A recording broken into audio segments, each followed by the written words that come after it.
Hello, it's nice to be back here. And we, of course, I guess we had a fantastic time listening to our patron for WIEN and speaking intensively about what it is to have a child as a woman, her own experience, how she was supposed to be getting married at a younger age. And of course, and that's how she got to be educated.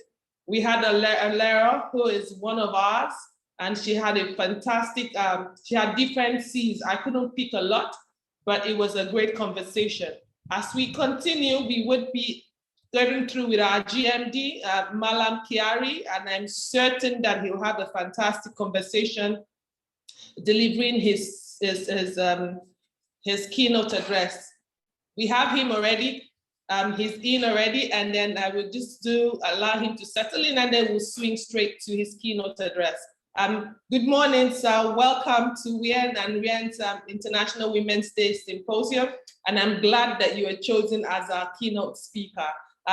Without much ado, I think I'll just let you go ahead and we will go through what the speeches are. Thank you, sir.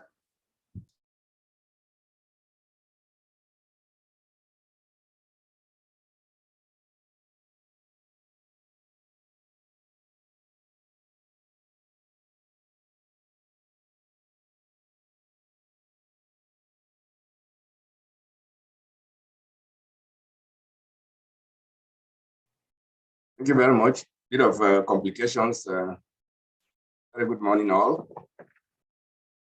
Had a lot of time getting properly connected. I apologize for that. I don't know if it is for me, but all the same, before I say anything, let me start on a lighter note.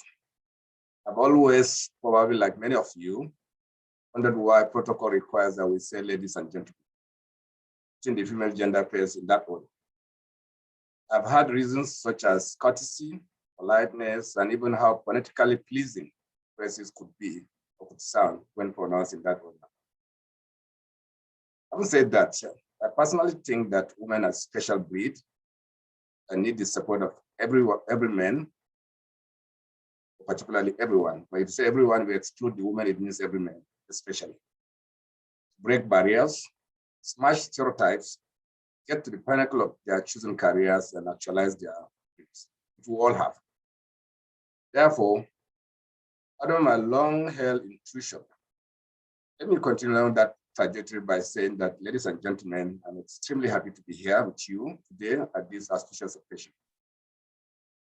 When I was approached by Women in Energy Network, which I rather call Women with Energy, or Women in Energy with Energy, partnership with the Renewable Energy Association of Nigeria to deliver a keynote speech as part of the activities marking the International Women in Energy Symposium, I didn't think twice in jumping at that opportunity. I understand that this important symposium team, Light of Africa, in alignment with the 2021 Global International Women's Day team, choose to challenge will bring together women in energy across the African continent. This laudable initiative by WIEN came at the right time when women are encouraged globally to choose to challenge gender bias and inequality, take a position in driving the energy transition and to accelerate or to celebrate the achievements of women-driven successes in the energy sector, particularly. As you all know, the energy industry has been and will continue to be pivotal for continuous human development. Energy has always afforded human beings with their foundation for industrialization and growth in both development and advanced economies, including the growth to prosperity across the world. As a nation, we are conscious that this key achievement, that key to achieving our dream of industrializing and developing the economies of our various countries, is the inclusion of all stakeholders, emphasis on women as they contribute immensely to the sustainable growth of every economy. You'll agree with me that as we sustain these significant conversations on gender inclusion over the years, numbers of women folk on the C-suite of energy companies will keep growing, has been growing. If anything, we have seen what I call the gradual demystification of stereotypes, which is to see executive position as exclusive reserve of men. Across the world, women in energy are given a good account of themselves by taking their companies and their careers to greater heights. Today, there are female engineers in every aspect of engineering discipline and profession, from creative arts to space engineering, from the World Trade Organization, very recently, the White House, because we all know what I'm talking about, in boardrooms and management teams. The proportion of women changing the game and the number of firsts is increasing in very rapid sequence. In NMPC, let me come back home. In NMPC in particular, where the nation's energy security is topmost on our mandate, women have been central to our operations and by extension, some of their success stories. Today, I'm proud to say that there is a good representation of the female gender on the management team of our corporation, as well as working across our operational locations, such as rigs, gas stations, depots, plants, and other technical facilities that you are all aware of. I'm delighted with these outstanding women in transforming the corporation to a world-class company of excellence. They have led key strategic functions such as the downstream directorate, our sister just retired, corporate planning and strategy, pipeline and storage, legal advisory, finance and human resources, research and technology and innovation, retail service, as well as the LNG investment management services. These are very critical segments of our business and they are being led by women. This, of course, is unprecedented in the 44 years history of our corporation.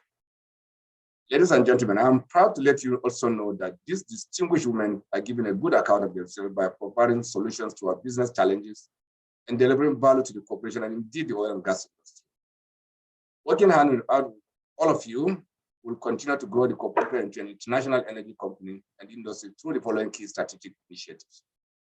Increasing our revenue base from oil and gas to grow our non-oil and gas portfolio, diversifying our portfolio on non-oil and gas assets, renewable healthcare, research, technology and innovation, telecommunication and real estate, entrenching transparency, accountability and performance excellence, utilizing data and analytics to drive optimization of processes and reduce the cost of operation, sustaining compliance with statutory financial disclosures, and driving workforce optimization and alignment towards the future of the company. As the world rapidly exhausts its carbon budget, there is growing momentum towards decarbonization of the global economy. Policymakers, business leaders, investors, and consumers are showing increasing levels of ambition to reshape energy systems. It is not secret that economies around the world are now shifting towards renewables. Total energy needs are fast declining in mature economies.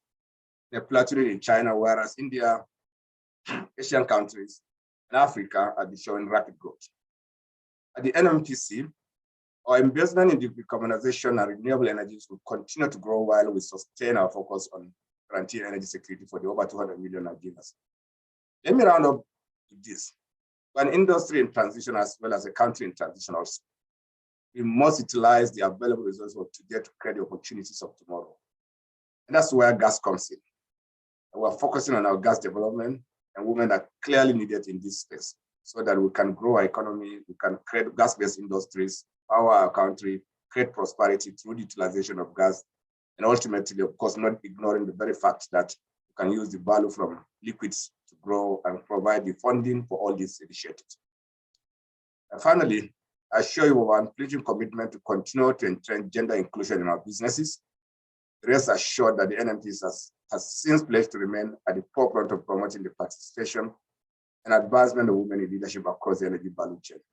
Thank you very much, Women in Energy with Energy, for the benefit of the energy of all of us. Thank you very much. Thank you so much, sir. I couldn't have helped to hear that. Women in Energy with Energy. Thank you so much, sir. Thank you so much for being our keynote speaker. We really appreciate this. Thank you, sir.